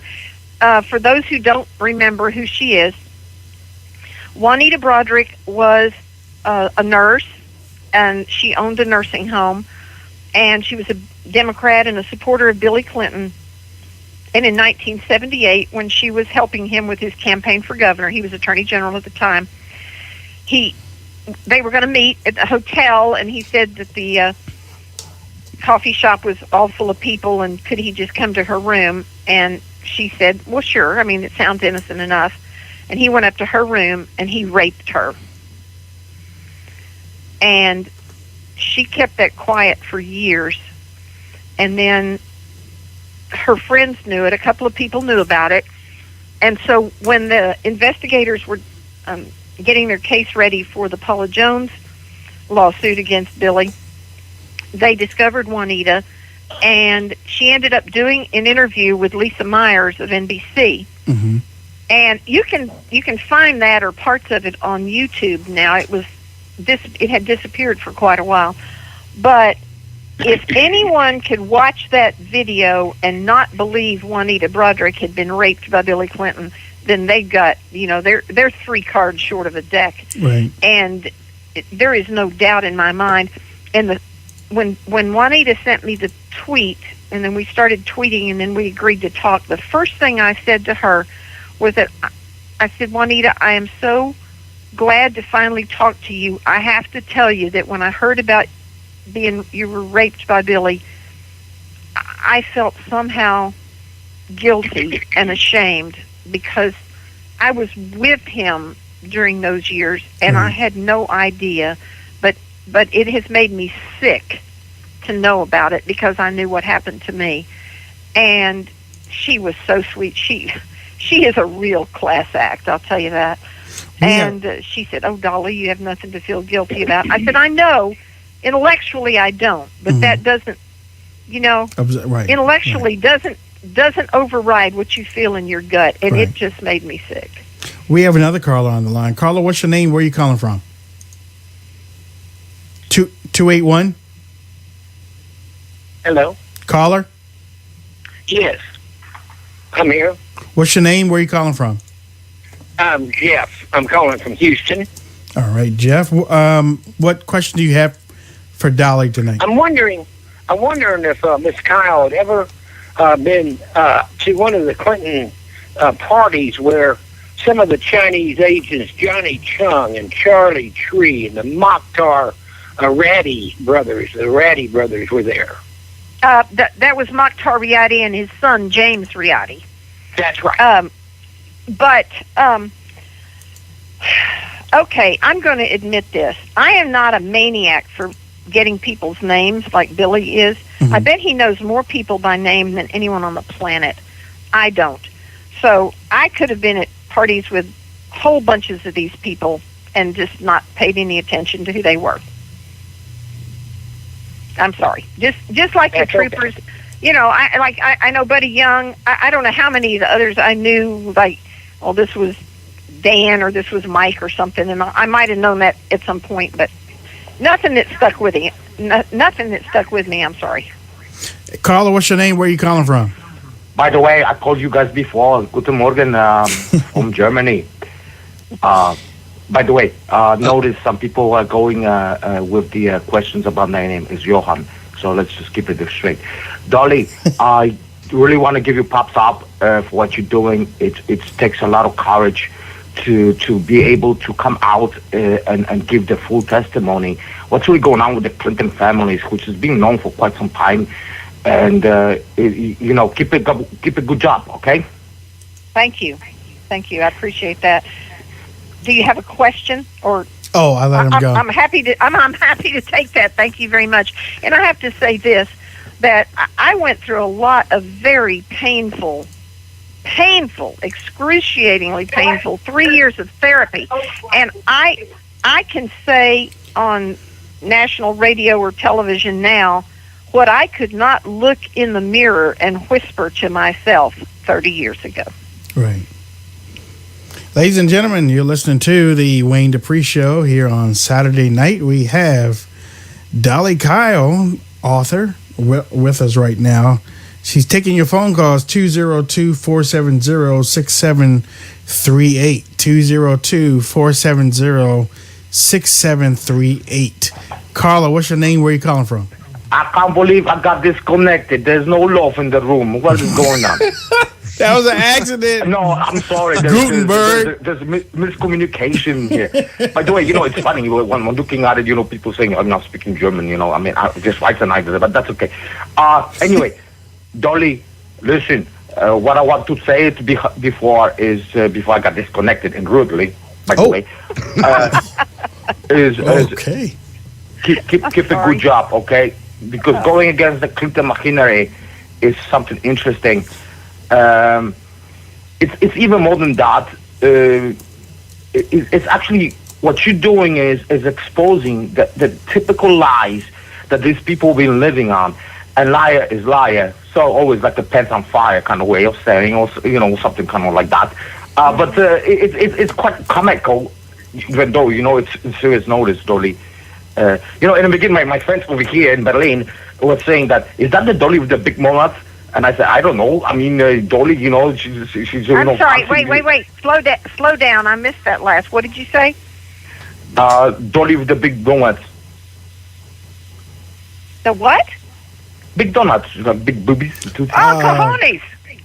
Oh, well, you guys call it different name. I know you try to be civilized over here, you know. No, I really couldn't understand you. I'm sorry. And so, what is the question?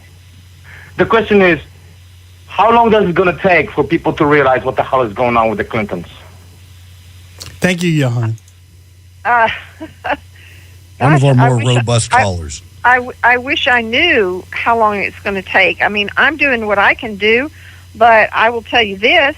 I know people who are very close to me who are yellow dog Democrats and won't listen to a word of negativity about Hillary, even though I know it to be true. And I have an amazing reputation in the legal community for truth and veracity. I absolutely do. And I would invite anyone who wonders about that, go to Amazon and you can go to the book Hillary, the Other Woman, and there's a little thing where you can click on Look Inside, and go in there and look at the foreword to my book that was written by Dave Shippers, who was the chief investigative counsel for the Clinton impeachment. After all of the investigations that they did, all of the FBI work and everything else, I was the one person who was going to be their main witness, because I had never, ever been caught in a lie, nor did I tell one. It wasn't just about being caught. And I had truth, and I had proof, and I had proof in Billy's own handwriting of his perjury, suborning perjury, witness tampering, obstruction of justice, that had nothing at all to do with Monica Lewinsky. We have another caller on the line. Caller, what's your name? Where are you calling from? Hey, this is T. Moody, Myrtle Beach, South Carolina. What's up, T. Moody from South Carolina? What do you love that? What do you have to say to Miss Kyle? Oh man, this is just going to be a kind of a light question, I guess. So, Dolly, I do appreciate what you're doing, speaking out like that. That does take guts. Did Bill ever play? My mind's thinking about the chapter you were saying, the sex chapter. About to say sex. Did Bill Clinton ever play the saxophone for you? Billy Clinton was first chair sax in the band in high Yeah, I know. He's a great. If anything, I've seen him on Arsenio Hall back when he was campaigning. I have written 3 semi-autobiographical novels, which are not to be confused with this true story, and I do not there or anywhere talk about particulars of my liaisons with Billy.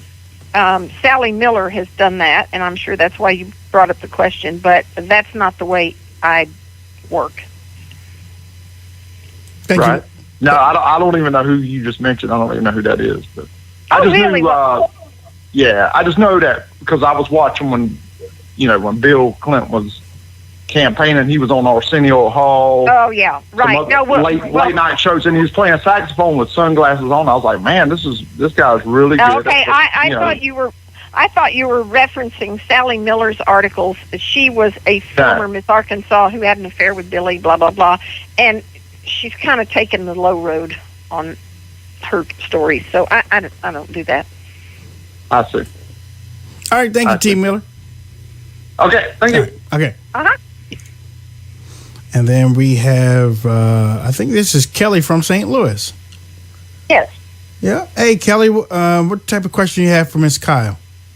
Well, 2. 1, I've been listening to Larry Nichols, and Larry Nichols was one of the guys that was saying that Webb Hubbell was Chelsea's dad. He also mentioned, since he was one of the guys that got all of the women to come out about Bill Clinton, one of the women, Larry Nichols claims, said that Bill was sterile because he had measles as a child, which brings us this other question about the biracial son. That's the first thing. The other one was if she knew anything about the Oklahoma bombing. When the bombing happened, allegedly there were a lot of file cabinets being removed from the back. And this is coming from a guy named Craig Roberts, who wrote a book called The Medusa File. He was the leading investigator on the Oklahoma bombing. So he witnessed these file cabinets being removed from the back, which he found to be suspicious. Catherine Austin Fitz, who worked for Reagan in the housing department, was doing a talk about the secret space program and black budgeting. She had mentioned that they were about to take the Clintons to trial. I don't know, I think it had to do with Iran, Contra, and Nina. The paperwork was in the Edward Murrow building, and they were literally going to trial like in 2 days, and then the building just happened to blow up. So I didn't know if she knew anything about that, because this guy that wrote the book. I don't know any more about it than you do, and from the same sources that you know, I do know that one of the 3 co-conspirators went into the witness protection program. I don't know what he knew. I don't know. I don't know how thorough these things are investigated before someone's turned loose in the witness protection program. So, I know what you know, and I don't know any more than that. I do know there's a lot of coincidences, like the poor guy who, John Ash of the United Nations, who was going to testify, and someone said to me, well, did he have a heart attack, or with the crush, the barbell crush his throat. I said, I don't know. Maybe he realized the barbell was going to hit his throat and he had a heart attack thinking about it. It happens all the time, barbell. Yeah, You made me spit on myself, Dolly. You know what? It happens in a lot of TV shows. I've seen quite a few shows where they have something like that, where they murder someone. So who knows? I mean, there's more stuff that will not ever be known, I'm afraid. I want to go back to the thing about the sperm count. Okay, I've always found this to be amusing, that Billy would tell women that he had no sperm because of this mumps thing when he was a kid, which was his excuse for not using a condom. And so if anyone thinks that Billy Clinton would stoop to lying, then you wouldn't have any trouble believing this, right? Because that's what it was. It was a lie. He told me in no uncertain terms that he was concerned, as I said a little earlier, about a low sperm count, which is when I said it only takes one. Now, about Danny Williams, I have a couple of things to say. One is, one of the times that Billy got the most angry was when Say McIntosh, who was a black activist in Little Rock, accused Billy of fathering this child with a black prostitute, that Billy was running with 3 black prostitutes at the time, and this boy Danny Williams was born. Okay, now a news person or someone asked Billy, I think he was in Chicago at the time, do you have a black baby? And he said no. Okay, well, duh. Of course he doesn't have a black baby. He isn't black. But did they ask the follow-up question? Okay, did you father a child with a black prostitute so that you have a half-black, half-white child? What's the meaning of father? People didn't follow up. They don't ask those questions. Now, here's my question. And I don't care anything about the rumors about the DNA tests, because they were, who knows? You know how these stories get turned around by the media? It's pitiful. But here's my question. How did a black street-walking prostitute, now I'm not talking about a high-priced call girl for, these people who come in to town and stay at the nice hotels and all that. I'm talking about black street-walking prostitute. How did she take her baby and emigrate to Australia? Can someone tell me that? Because I have a friend who 5 years ago was in love with a guy from Australia, and she couldn't even get over there with her money and connections, because Australia doesn't just take people in, and if y'all have noticed, there's a big Rio Grande running around it. You just can't get there by swimming. That's a fact. Yeah, I'll tell you, Dolly, I'm watching this chat room. It's going 50 miles an hour, and some of the people in there want to know how many people Billy had affairs with. And then Wilt Chamberlain's thing came to mind. Ah, yeah. Well, Billy and I were talking one time, and this was after he had admitted to me he was a sex addict. We had that conversation in the nicest way, because I was trying to tell him, look, I discovered this about myself, and then I asked him these questions about the sex addict thing, and he realized he was a sex addict. But anyway, one time we were talking about Wilt Chamberlain, who's the basketball player, who said he'd had sex with 20,000 women, and Billy said, wow, that's 10 times more than I've had. So, people, there we go. Do the math. That was, 30 years ago. What, 20 years ago? Time flies when you're having this much fun, I got to tell you. But it was a long time ago. And he's had a few more since then. The other thing I want to say is that when I hear people say something about all the women Billy had, and they're thinking about the dozen or 20 or so whose names they've heard, you cannot generalize about the women, because there probably are 2,000. And they're old, and they're young, and they're black, and they're white, and they're Hispanic, and they're pretty, and they're ugly, and they are everything. Because here's the deal. An addict does not get real picky about their fix, okay? Right. They just don't get real picky about it. They might have their preferences, but it didn't matter to him. The consensus right now, I'm looking in the chat room too, and I don't know if this person is in Congress, but they think Bill might have the drip. New York offers the STD testing and treatment, but mostly what I'm seeing, the question is, and I didn't know whether I wanted to ask you this or not, but the question has been like up and down in the chat room. Do you think he has AIDS?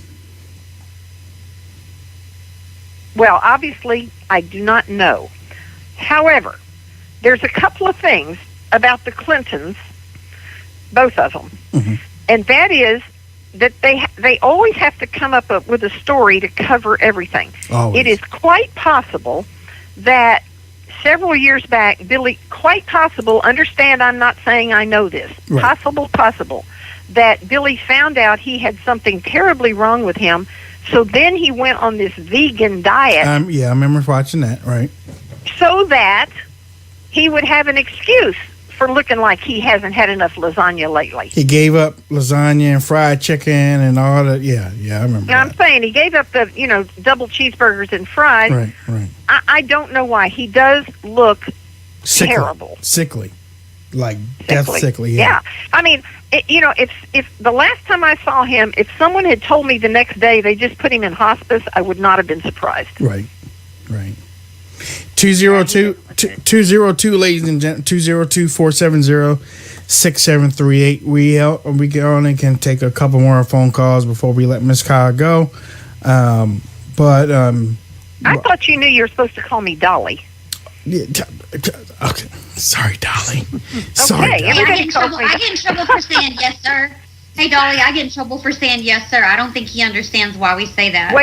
You can say yes, sir, and yes, ma'am to somebody who's 10 years old. That's okay. but I am Dolly. But I got to tell you something funny, and this is apropos of nothing. But the day I turned 65, and I did not tell anyone it was my birthday or anything like that, all of a sudden that day, when I went to Kroger, when I went to the gas station, everywhere I went, the post office, people started saying ma'am. It's like I'd never been ma'am, and all of a sudden I'm 65. That very day I'm ma'am. I don't get that. Well, I'll tell you what. I did not have a sign. That's not why I called you, ma'am. The first time that I got called sir by a kid in middle school. Excuse me, sir. I was like, whoa, that's the way it's done here, and my grandsons would not think of anything else but yes, sir, yes, ma'am. No, thank you. Absolutely open. And when I get ready, I got to tell this. When I get ready to leave my daughter's house, my grandsons are 10 and 13. They will jump up, get my car keys, walk out, open the car door for me. And the last time I was over there, the bigger boys were gone, and my little one, who just turned 3, went in and got my purse and handed it to me for me to pull the keys out. And I handed him the keys, and he walked me to the car. That's good parenting right there. Oh. Isn't it? Isn't it great? We got another caller on the line. Caller, what's your name? Where are you calling from? Hi, it's Summer from the RSBN chat room. Hi, Summer. Hi, I just wanted to ask Dolly. Hillary looks so fake to me when she's hugging people on stage. Is she faking? Yeah, she's faking. And I'll say this. I believe, from what I know about sex addiction and the problems that I had and the therapy that I went through, I believe that Hillary was sexually abused by a woman. I believe that Hillary was sexually abused by a man. I think Hillary hates everyone, starting with herself. And she tries to be warm and fuzzy, but she just can't pull it off. She looked like somebody sexually abused by something. I'm not saying that to be unkind. I'm saying that as a point of trying to understand, because I have seen people like this, and I do talk about this in the sex chapter, and I encourage anyone. Sometimes people have managed to deny and repress these things for decades, and as long as you're doing that, you're like a volcano that could go off at any moment, and it takes so much psychic, emotional, spiritual, physical energy to be in denial about something. And I just really encourage people to look at that. I mean, you don't have to buy my book, but look it up and find out, and you can get healing. You know, you can be healed. It's not easy, but it wasn't easy getting raped either. We have another caller on the line, Alice from Seattle, I think. Yep, Seattle for Trump. Hi, Dolly. Hi. And my question is, you know, Hillary just seems so ill, and she coughs all the time. Do you think that's a tick? I don't know what the cough is. Now that it's back again, I'm really wondering. We had something going around in Little Rock, and of course she wouldn't be in Little Rock. She can't stand Arkansas or anyone here. But we had a thing that the doctors at UAMS were calling the 90-day cough. They didn't know what it was. So we actually, several people in my family had it, and I thought for a while it might have been that, but I think this has been going on for, 2 years? Yeah. So I don't know what it is with her cough. What I do talk about in Chapter 50 of my book is that although Hillary's been a pathological liar for decades, and she believes her own stories, that's why they sound true when she says them, I believe now that she is increasingly cognitively impaired. That makes sense. Yeah, and I mean, it really, and she's only 6 months older than I am, but, you know, there's a lady in my Sunday school class who has just full-on Alzheimer's right now, doesn't know who she is, what her name is, and can't talk, and she's not even that old. I'm not suggesting Hillary has Alzheimer's, but I am suggesting something is wrong with her mentally. And I pulled up the symptoms for cognitive impairment from the website of the Centers for Disease Control and Prevention, and I listed some of these symptoms in my book, and then boom, 1, 2, 3, 4, the actions of Hillary that show that she has this. Now, the other piece of that, she, under oath, has said in the last couple of years, 250 times under oath, she said, I don't remember. Now, we have a choice here. For 250 times, I don't remember, either she's lying, I know that's hard to believe, but either she's lying or she really is cognitively impaired and she's lost her memory. But she doesn't get a third choice. It's one or the other. Right. She's lying or she's cognitively impaired. And frankly, I don't want either of those symptoms in my Oval Office. Ladies and gentlemen, Dolly has a book out, Hillary, the Other Woman. Dolly, where can people purchase this book? Okay, I'm glad you asked. It's on Amazon. Do not pay any attention to anything Amazon says about whether it's out of stock or it's going to take 6 months to ship it. They change that almost every day, and I'm so annoyed. I also should have a #1 sticker on my book because it went to #1 on Amazon. It has been over a month, and that designation that's supposed to come up automatically is still not there, and my publisher's working on it. So you can buy it at Amazon. It is available, and you can do that. You get a Kindle version or a hardcover, and you can get it from WND Books, which is like WorldNet Daily, WND Books, and that is the only place you can get a signed copy.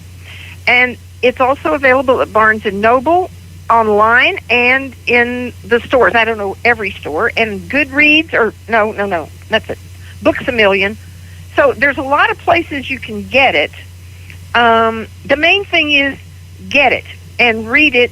And I'm not just trying to sell books here. What I'm trying to do is pass this information around. So if you're listening and you would really like to have the book, but you cannot afford $9.99 to buy this Kindle book, then contact me through my website, which is just dollykyle.com, and you ask me, and I will send you the money to buy the book, okay? Wow. Because everyone needs to read this book.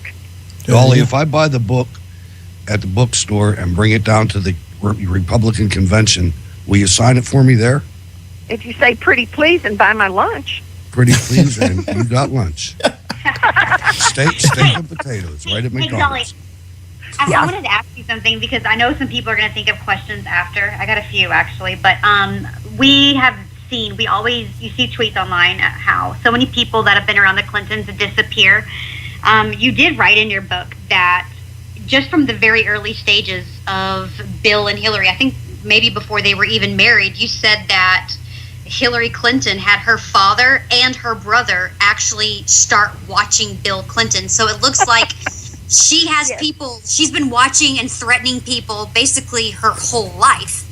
Well, it's since 1974 that I know of for sure, because of what Marla told me, and Marla is, that's really good hearsay. Marla, I just have to say, she died of breast cancer in November of 2014. She had never married. She was just a lovely, lovely, wonderful person, and I just a moment thinking about her. But there are a lot of people in the Clintons' path who are dead from unusual circumstances. But I want to say this about that death list. Half of it's baloney. And one of the things that the Clintons do, and this is in Chapter 50, I list the 17 truth suppression techniques, which I got from Dave Martin, D.C. Dave Martin in Washington, D.C. Great guy, and he's written these things in. These are the ways that the Clintons keep people quiet. And the death list is one of them. The death list was put on Monica Lewinsky's desk. It was put on Linda Tripp's chair to scare them. I think the Clintons themselves have probably added names to this death list for a couple of reasons. One is it does scare people. And two, if someone brings up a question about any of the 35 or 40 people on there that are bogus, this is their deal where they set up straw men and then knock them down, and they say, oh, no, this was that, this was something else, blah, blah, blah. And then you start getting the impression that the entire death list is baloney. But there's some real good meat in that death list, I hate to tell you. Dolly, how can people reach out to you on social media? I am now on Twitter, and that's my favorite thing because it's short and sarcastic, and I wanted to be like that from the first grade, but Sister Mary Joanna wouldn't let me, and so now I get to do it. So my favorite thing is Twitter, where I am that little @ symbol, and then it's @Dolly Kyle Writer. And that's really my preferred thing, or people can send me an email. You can go to my website, again, it's dollykyle.com. So if you can remember my name, you can go there, and you know how it is on websites where there's a thing at the bottom of each page that says contact us. So you can do that. And, I am happy. Let me say this, too. If any woman has an issue about sex addiction or rape or whatever like that they'd like to talk to me about a little bit, I would really be happy to talk to you because I've been through this. I know about it. I know how to get you some help. So please feel free to do that. I'm not out here just to, well, certainly I'm not out here just to sell books. I want to get this message out, and I want to help as many people as I can in as many ways as I can. And I'm gonna say one thing. One of the reasons that I am so comfortable in the Black and Hispanic communities is that for 10 years in Dallas, I ran a program actually that I started called Lawyers for Affordable Housing. I worked in the community helping people with housing issues, real estate. I was a real estate lawyer, and I did this, and I had 350 volunteer lawyers who worked with me. I had every single real estate lawyer who was in the African American Bar Association as a volunteer. I had every single Hispanic real estate lawyer as a volunteer for my group. And I am very, very proud of the work that we did there and that work continues. It affected tens of thousands of housing units.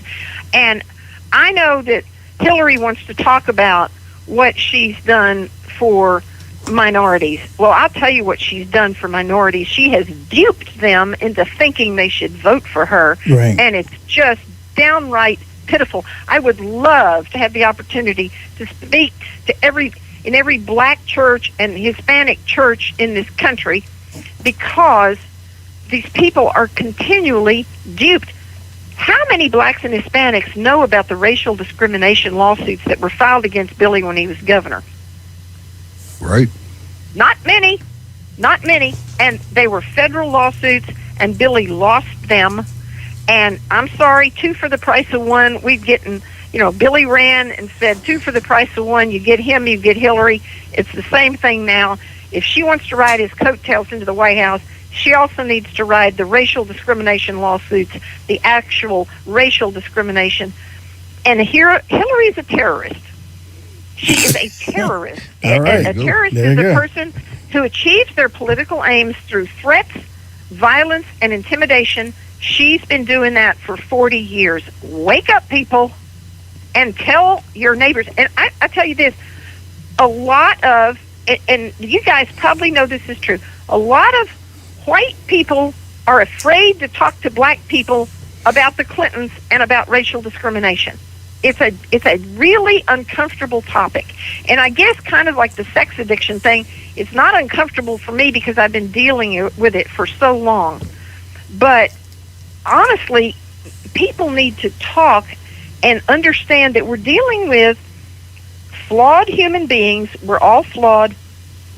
And we can talk about this rationally. We do not have to yell at each other. We don't have to throw things. We don't have to pull out guns and knives. We can talk about this. And there's another thing I want to talk about, thinking about the churches. 25 million so-called Christians stayed home from the polls in 2012. Yes, they because did.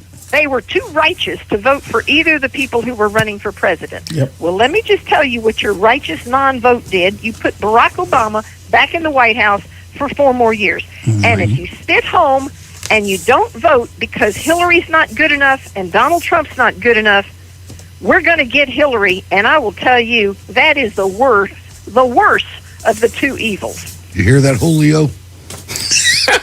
No, you didn't. Cuidado! Julio, cuidado! Hillary no es la mujer que se parece. Oh, man, there you go. There you go. Yeah. All right. S.A. Vato. She just busted an essay. Dolly, I think you're one of the best guests that we've. We love you. We do. We love you. Does that mean I get dessert? Yep. You get dessert with your meal we're buying you.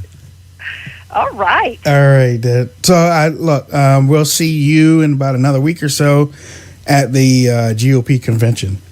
Absolutely. Okay. So until and then, let me say this: Mhm. I am going to be staying at an undisclosed location. So are we. So are we. And I will not have any of Billy's handwritten letters with me. We'll keep you safe, honey. You just give me a text and There we I'll make go. sure you're all right. Yeah, there we go. I'm good. I have Psalm 91, protection promises. I have Isaiah 54:17. No weapon forged against me shall prosper, and every tongue that rises against me shall fall to me. And it's happening. And I have SR 45. And I got wasn't gonna say anything AR-15. about that because I may or may not be legal. Well, look, Dolly, we thank you for spending Saturday night with us, and we're going to have you back on in a week or so. So we look forward to that's great, seeing because you. I still don't have any better options for Saturday night. Oh, bless your heart. Oh. That's okay. No, That's okay. you guys are my favorites. Thank you, know dear. that. Thank you so much. And you are ours. That's right. That's right. Thanks. So we'll be talking to you in a little bit, and you take care of yourself, okay? Thank you very much. Y'all have a wonderful evening. All right. Bye-bye. Bye, Dolly. Ladies and gentlemen, we are getting ready to roll up out of here. Yes, we are. That was Dolly Kyle. You can follow her on Twitter at Dolly Kyle. Is it at Dolly Kyle Writer or at Dolly Kyle?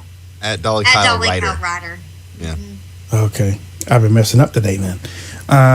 At Dolly Kyle. We want to thank the people in the chat rooms on both ends here. Y'all have really done an amazing job. Thank you for the calls. Johan, thank you, man. Thank you for calling in again. You are awesome, Johan. Believe me, you're awesome. We're getting ready to roll up out of here. It's been a great week. We'll be back on Monday. And I think we, depending on what comes down next week, depending on what happens next week, I think We're getting ready to prepare for Cleveland, as a matter of fact. So we'll be back on Monday at noon and Monday evening. Okay, so make sure that you are around. Cam, how can people reach out to you on social media? I'm on Twitter at Cam, KAMVTV. And Hutch? SteelCityResistance.blogspot.com. Hutch Bailey Jr. on Facebook. Berg's Eye View on Twitter. Love you guys. Cole. You can find me on Twitter at Cole McNeely and check out ColeMcNeely.com. With that, ladies and gentlemen, we are closing out another book, another week.